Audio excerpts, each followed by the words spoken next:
Hi, Tracy Says, Tracy McElfresh here with my tiny closet edition. I'm going to try to do this at least quarterly. I had hoped to do it once a week and interview other people and have them tell us about our closets, because we don't really get to see other people's closets and how they work their clothing to choose new things. And as you probably already know, I make all of my own clothing, and I've made everything for about 25 years, and I've learned a lot along the way. That's what I hope to share with you. But one thing I do is I always draw clothes from the left and I put back from the right, so that I know I'm circulating everything. And then after a good group of clothing, I'll take that group and shove it to the way back of my closet, so that I know that I've already worn that, so I can get some of the stuff and see it and pull it up. So this year has been my year of making pants. I've made 6 pair. I've always hated pants. I refused to wear pants as a small child, and I am trying to embrace them and see what I don't like about them. So I've made a lot of pairs, and I've got my fall winter closet in. I slowly integrated every time I would wear stuff. Every week I would wash it, hang it to dry, because some of us dry in the dryer handmade clothing, but it lasts a lot longer if you skip the dryer. I would hang it to dry, and then I would take that and put it into a tub in the garage, because if you're in a tiny space, there's no room for everything. And then I would pull out a handful of winter, fall, and integrate that in until I did that. I think it took about 5 weeks. And so I didn't have to do like an all-day chore of flipping everything.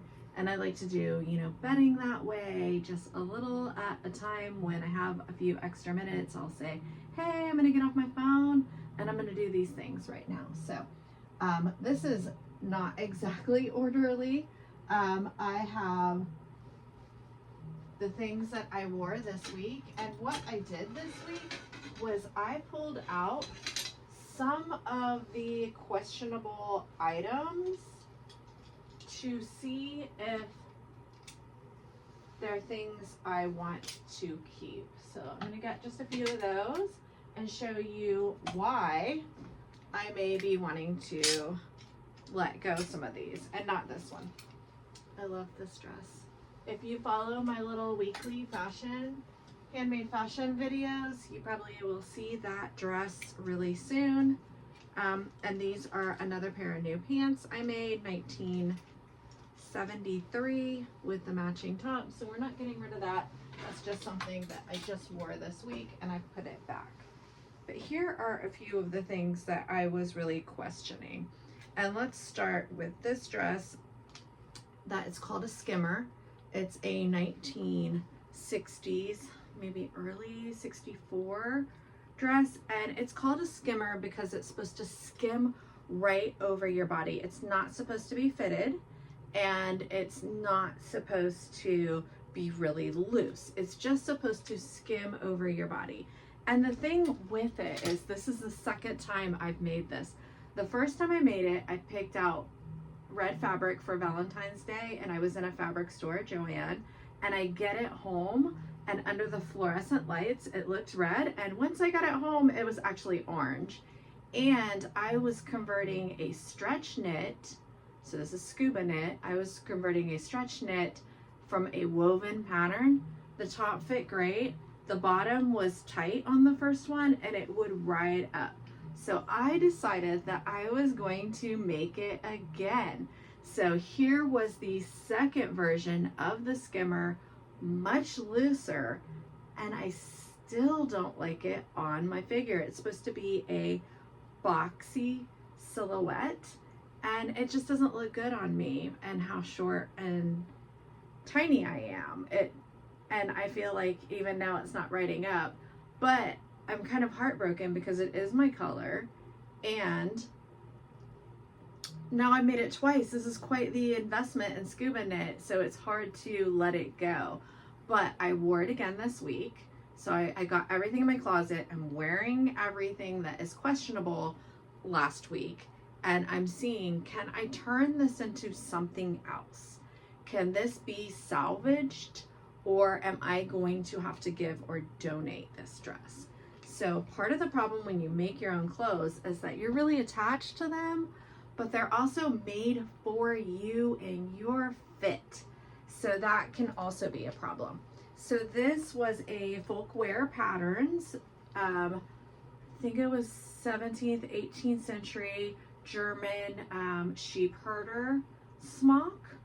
There is a ton of work in it, and originally I made it yellow, and then I went to a color theorist, and yellow is not one of my colors, but obviously I love it.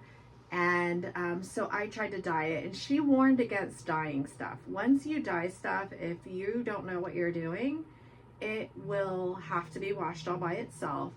But her thing is that the undertones of the dress will still be there. So this was mustard, and you can clearly see everywhere where it's like a army green is mustard. That was mustard because I did it this blue color. I love this dress, but it has hundreds of little tiny details that you can't see with the print. It has all this top stitching, it has stays top stitching, it has gussets under the arms, it has welted pockets. I do not want to get rid of this. I love it, but it's not a good fit for me. It's the wrong fabric. The fabric is too thick. So this I would like to remake in a solid and something a lot drapier and softer that will cling to my body instead of stand out from my body, and in a color that suits me. So I'm gonna find a home for this one. All right, I drafted this pattern. It was on a website called, not the pattern, but a dress called Zulu. It's just a 1960s cute dress. And it was a tan pink. So a khaki pink, about the color of my hair with a little pink in it. And then it had brown animal print splotches. And just like Caitlin said, you can see the undertones of the colors, and this, even though this is my color, it has to be washed all by itself, and it's a super pain in the butt to wash things in a washing machine and waste all that to wash them all by themselves. So I love this one, and I still have the pattern. I am going to put this in the giveaway pile and remake it. This was another design that I drafted. It's kind of military style, not quite goth punk, but kind of old-fashioned looking. I love this. It was supposed to be a drop cloth. It's a heavy velvet, and maybe velour, whatever. It's not. It's synthetic. I got it for a backdrop, but it just didn't work. So of course I turned it into a dress, and I put like all of my gold buttons on, but one gold is not my color. I do have a million silver buttons if I want to take the time and switch them. This is just a great dress to throw over whatever and be really warm in the winter time. So I am going to keep this. I love the huge pockets that I put buttons on that I added to it. So I want to keep this. I'm going to put it in the keep pile and see if I can change the buttons out, of which it has a million, into silver and keep it eventually. That could be a weekend project. This was a wearable muslin for the dress I'm getting ready to make. And the waist was a little too low. And this was a pattern I drafted myself from a photograph on Instagram of a vintage dress someone was selling, and I want to do it in stretch knit and in a black and white stripe.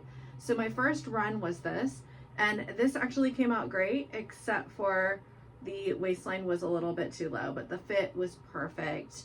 It's a velvet, somebody gave me, but I am going to give it away because I'm going to make the actual dress.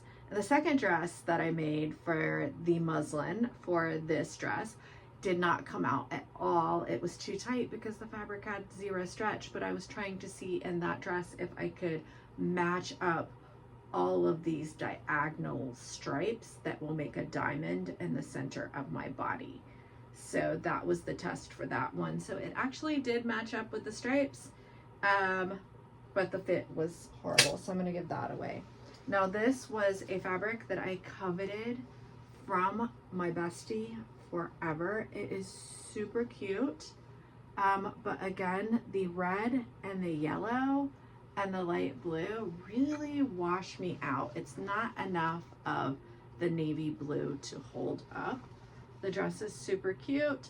I could totally just do it on my bottom half. So I think I'm gonna keep this one, and I'm going to turn it into a skirt instead of a top, because I love this fabric. So I actually sold her this fabric when I owned a fabric store, and she still had it in her collection, and it was like 15 years later, and I was like, oh, I want that back.